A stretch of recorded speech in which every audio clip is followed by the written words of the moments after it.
Hello everybody and welcome back to another video.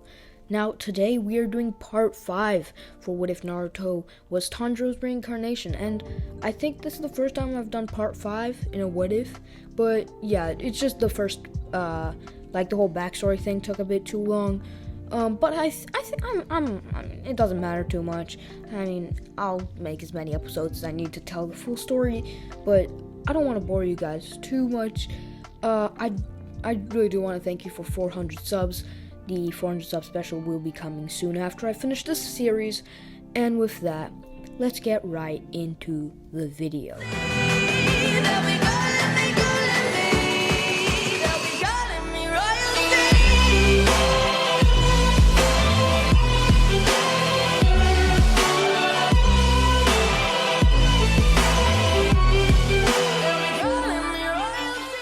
Anyways, last time we left off, Naruto was heading off to the final stage of the Chunin exams, part 3. This is where everybody would be fighting in one-on-one duels to see if they are worthy of becoming Chunins.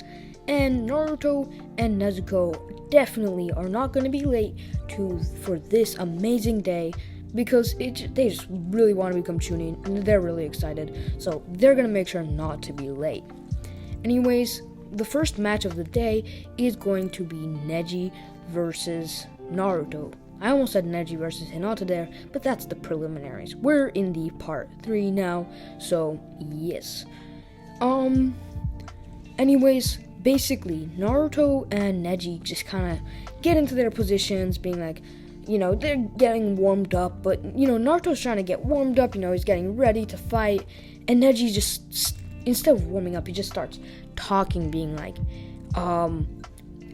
doing his whole speech on destiny, where he's like, I am destined to win this fight. Your destiny was already prepared before this even started.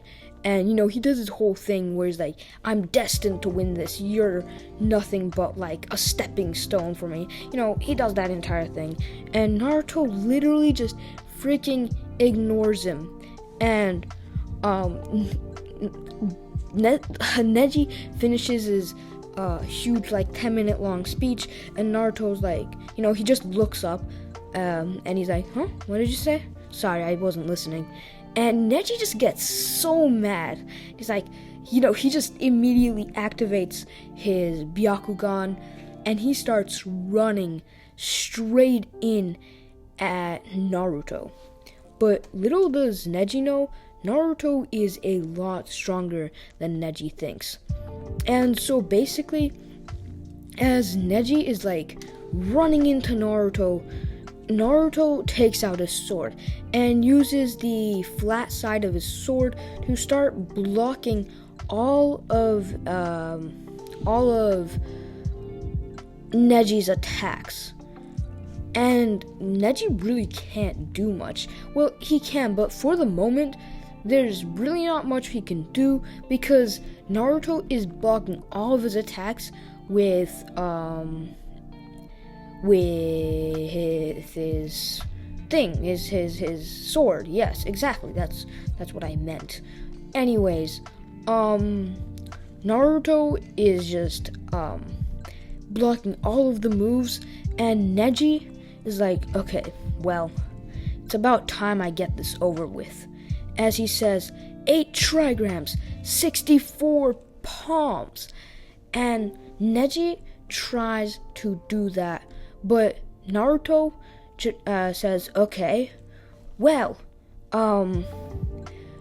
he just goes in, and he says, first form, water surface slash, and he just literally cuts at Neji. But Neji, being the prodigy is barely able to react in time, and is able to use rotation against Naruto's cut. But little does Neji know, this rotation won't be able to take the full blunt of the attack. And as the attack comes in, although Neji is able to deflect it, he still takes a little bit of damage. Well, this is only the first form, so he doesn't take a lot of damage, but he does take a little bit of damage because, I mean, this is like, this is a water breathing technique, and he's slicing a sword through a tiny bit of chakra. I don't know. Anyways, Neji does end up taking a bit of damage through the thing of the attack, but overall nothing too significant, as Naruto keeps going in. And this time Neji tries again and says 8 trigrams, 64 palms, going right in at Naruto. But Naruto this time is able to, I mean, he gets hit by the first like 10 ones, but then he's able to dodge away. And he says, third form, flowing dance, as he just does his whole flowing dance thing, literally hitting,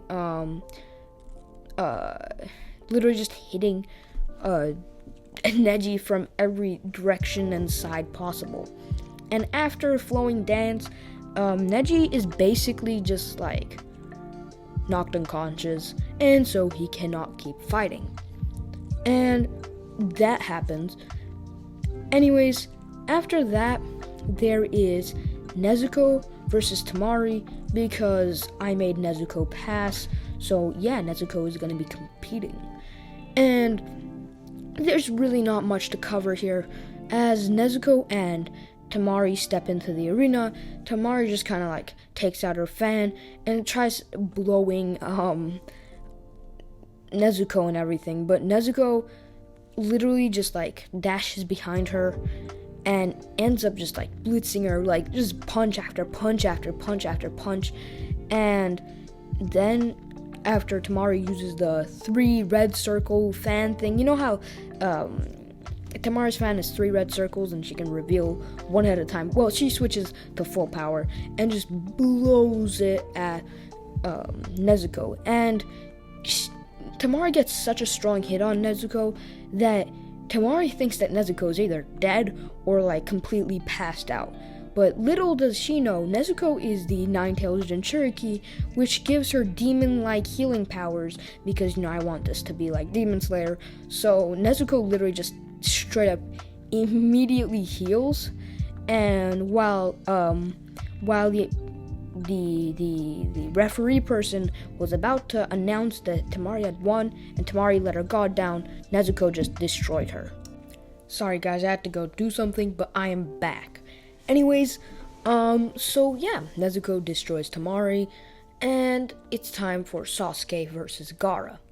Now, this whole fight goes very similar to canon, with Sasuke copying Rock Lee's movements, not being able to get through Gaara's defense, well actually being able to get through Gaara's defense at first, but then when Gaara unleashes the ultimate defense dome thingy, whatever it is, he decides that his only option is to run up the wall, gaining as much momentum as possible, activating his Chidori, and stabbing straight through it.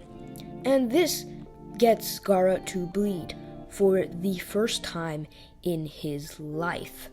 Now, anyways, what happens from here is everything goes just the same as canon, where the Genjutsu gets placed, and, you know, Orochimaru starts fighting Hiruzen, but just Naruto goes after Gaara. And by the time he arrives at the fight scene, Naruto sees that Sasuke is already like extremely injured, trying to fight Gaara. And although Sasuke didn't have the curse mark, he did still end up losing to Gaara. But Gaara was already in his almost transformed state, because Sasuke had pushed him pretty far. And after Naruto came in and used one of his water-style attacks on him, Gaara was immediately knocked out, and Shukaku, the One-Tails himself, came out. Now, Naruto seeing this is like, okay, well, I know what I have to do. And since Jiraiya taught him the summoning jutsu, he just like bites his thumb, putting his hand to the ground, and summons Gamabunta himself to fight Shukaku. And this fight goes literally the exact same as canon, where Shukaku fires his wind bullets, Gamabunta dodges. They use a combined transformation to turn Gamabunta into the Nine Tails, and then Gamabunta holds on to Shukaku, and Naruto jumps off instead of headbutting. Actually, no, that is so perfect. And Naruto, using his super hard head, you know if you have watched Demon Slayer, Tanjiro has literally the hardest head. He's the god of headbutts. But anyways, Naruto just headbutts Gara so hard, and Gara wakes up before almost immediately passing out. Well, after Naruto uses his Talk no Jutsu to bring Gara to the good side, I guess you could call it. But then after that, Gara just immediately passes out from the OP headbutt. But after that, Tanjiro just returns to the village place, I guess, and ends up learning that Hiruzen had died fighting Orochimaru. Now, the reason that Orochimaru was able to kill Hiruzen is because even though Naruto did slice his head off clean and then make sure he is dead, Orochimaru just came back from one of his curse marks or whatever and was able to, come back and kill Hiruzen or whatever. But since he had to make such a swift recovery, since Orochimaru had to, he can't come back to life that quickly, so he had to sacrifice one of his legs, maybe, one of his legs, so when he came back he couldn't use one of his legs, and then Hiruzen also ended up stealing both of his arms away. So now Orochimaru, imagine, he doesn't have any of his limbs except for one leg. That is gonna be pretty funny. But anyways, back to the what if.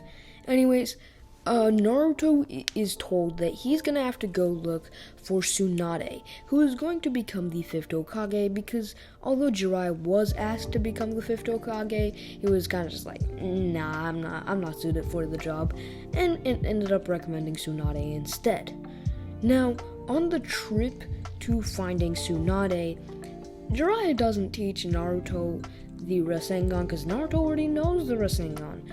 Yeah, but he does teach him something to make his Rasengan stronger. And basically, that's what he trains on the entire time. And basically, they just keep going, looking for any signs of Tsunade. Eventually, they do come across this bar, and they ask where Tsunade is, and this man is oh yeah, I saw her somewhere around that area, and they don't have a lot to go off of, but at least now they know rumors of where Tsunade is currently at. And after just following a bunch of these rumors, they don't end up finding her and decide to rest at a bar for the night. Now, not rest, not sleep at the bar, but just take a break, go to a bar, and, I don't know, eat some stuff. And when they go there, Jiraiya just walks in and sees yellow hair and a green, and green and gray, wearing something green and gray. And after seeing,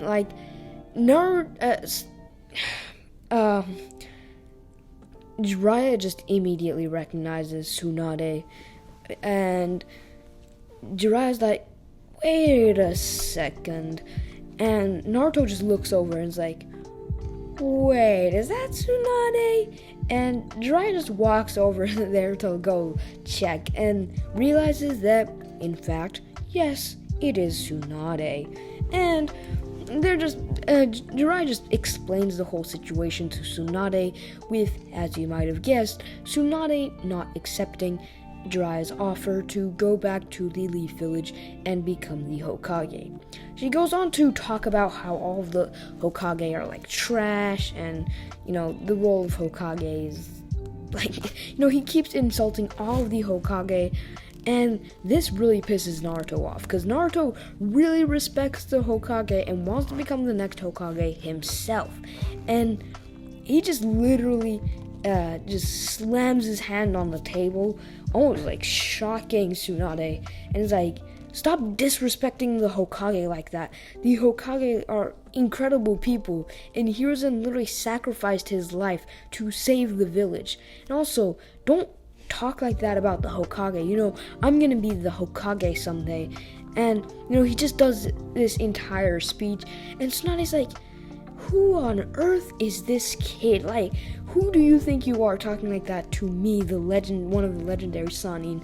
And Tsunade's like, you know what? Okay, how about this?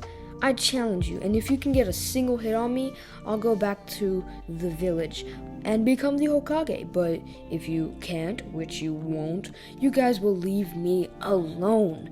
And Naruto just agrees to this, and they go outside. And Tsunade is just like, immediately she comes in, trying to break the ground and everything. But Naruto is already like ahead of her, and he forms a fully transformed, like a perfect Rasengan, because remember, he knows how to do a Rasengan. And the instant the Rasengan forms in his hand, Tsunade has that moment where her eyes widen. She's thinking like, wait, the Rasengan? Wait, but that's Minato's jutsu. As Naruto runs in with the Rasengan, as Tsunade says, well, if I do the right thing, I can like block the blow. If I time it right, this Rasengan doesn't seem too strong, so I'll be able to block it pretty well, and then counterattack, getting the hit on Naruto, and then I'll win. And Tsunade's just thinking of a huge plan in her head, but little does she know, Naruto literally starts running in, as he says, third form. No, actually no, he just says second form, water wheel, and water wheel is the second form, right? I think it is, never mind. But he infuses the water wheel into the Rasengan, and basically the Rasengan becomes a really OP water Rasengan that, like, how the Rasengan is usually like this huge spirally orb. Now imagine all of those Rasengans, those spirals and lines being made up of water wheels that are like extremely sharp and powerful in and of themselves, just packed into this huge orb of power that's already extremely powerful. And Tsunade, seeing this, is like, no, there's no way. He has both Minato's jutsu, and he also built on it, like adding whatever this is to the jutsu. And at this point, she tries to like do something, but it's too late, as Naruto literally slams the Rasengan into Tsunade, just slamming her into the ground, and she gets knocked unconscious. And when she wakes back up, she wakes up and she gets up. She's kind of like, I drank too much last night, and she starts thinking, oh wait, what happened with she remembers everything that happened with Naruto, and she suddenly looks around, and she's like, wait a second, I'm in the Hokage's office? And this is because while she was knocked unconscious, Jiraiya and Naruto just brought her to the village, and she just wakes up in the Hokage office. And at that point, she's mad, but they made an agreement, so she just decides to be Hokage, I guess. So yeah, Tsunade becomes the Hokage, And after that, Jiraiya and Naruto end up going on a 3-year time skip. Now, during this time skip, a lot of stuff happens. Actually, not a lot of stuff happens, but a lot of stuff happens. Yeah, exactly. Anyways, Naruto uses these 3 years not only to learn the Rasen Shuriken, you already know where that's going, but also learning the, also ending up learning Sage Mode, because 3 years, in my opinion, is more than enough to learn Sage Mode. If Naruto could learn Sage Mode in like a week in original Naruto, this Naruto is going to be able to learn it just as fast, if not faster. Nezuko also came on this 3-year time skip, increasing her physical strength a lot and honing her control over the Nine Tails and her special ability that I was planning on revealing, but unfortunately still didn't end up revealing, because I was going to reveal it during her fight with Orochimaru, but unfortunately I didn't quite get to that, so you'll have to end up finding out when they fight the Akatsuki. And yeah, so you're gonna have to wait for that. Anyways, after the 3-year time skip, Naruto and Jiraiya end up coming back to the village, and Tsunade informs them that Gara was taken and the Sand Village was attacked.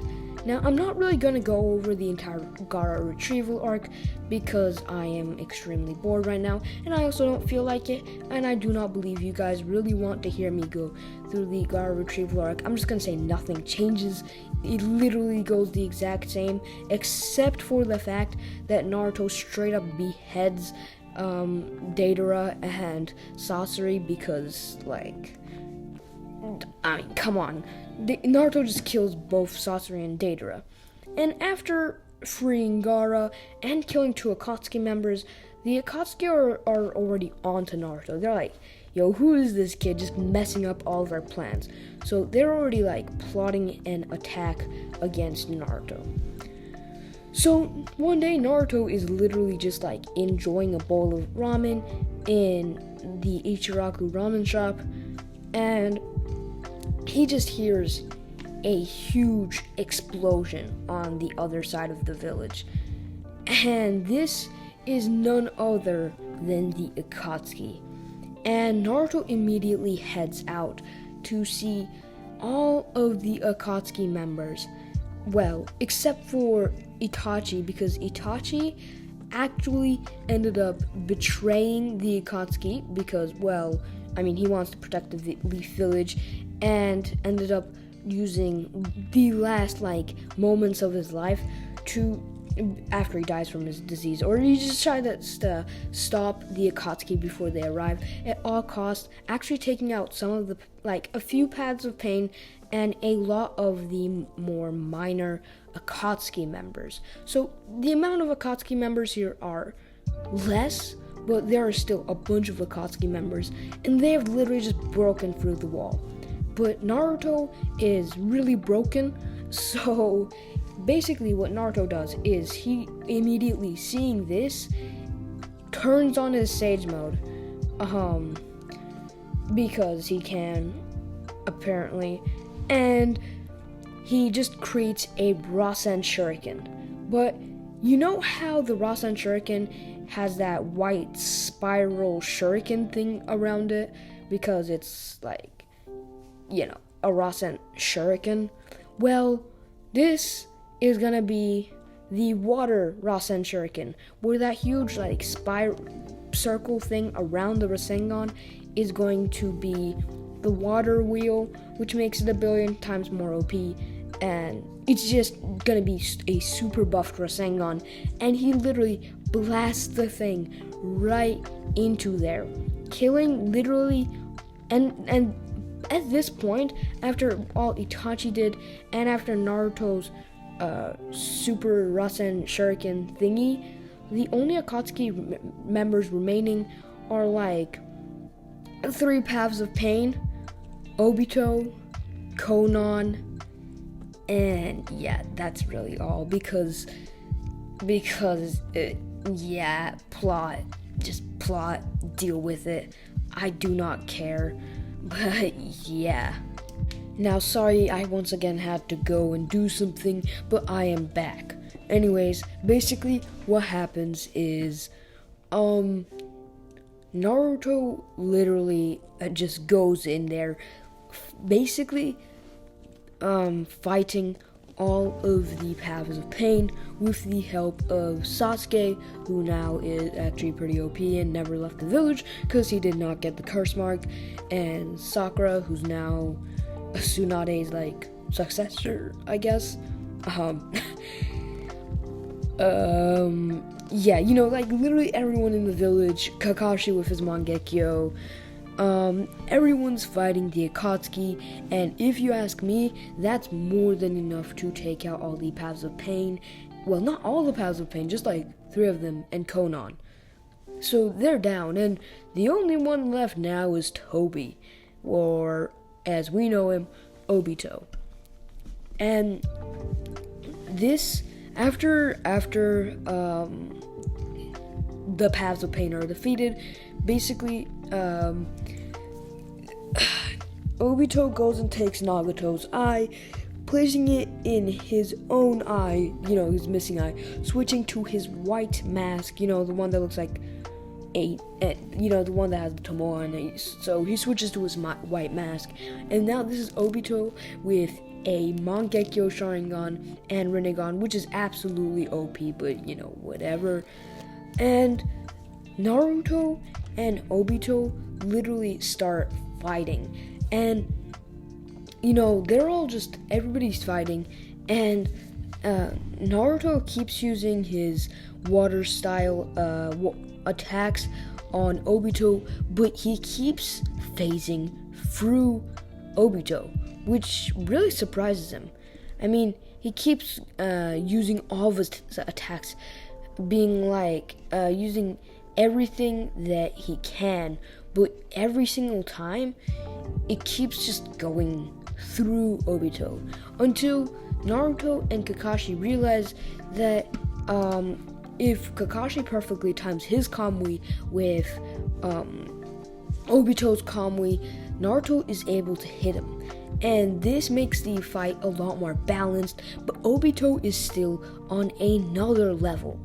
This man has the Rinnegan, and he is absolutely destroying Naruto, as Naruto's like first form, surface slash, and you know, just keeps using attack after attack, and being like second form, water wheel, fourth form, striking tide, and literally just using attack after attack after attack, but none of them seem to work, as Obito gets a blow on him that's so hard it almost breaks Naruto's sword.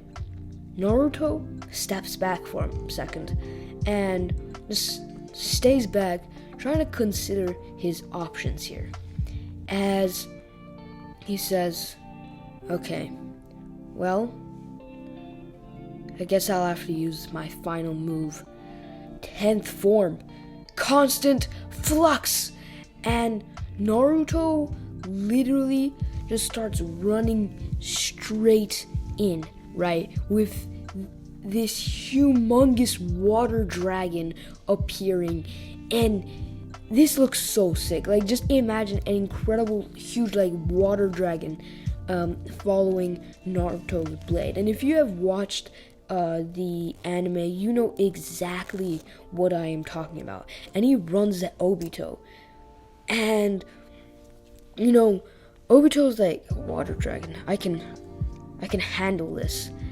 And what happens is Obito also runs at Naruto at the same time, and as Naruto is about to just like literally slice Obito's head off, Obito takes his creates 2 black chakra rods using his Rinnegan, using one to block Naruto's sword and the other to stab through Naruto's gut. And after that, Naruto just his vision blacks out, and he just wakes up as he sees his father.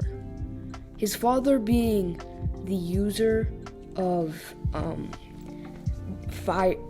sun breathing, because that is plot that I included in part 1.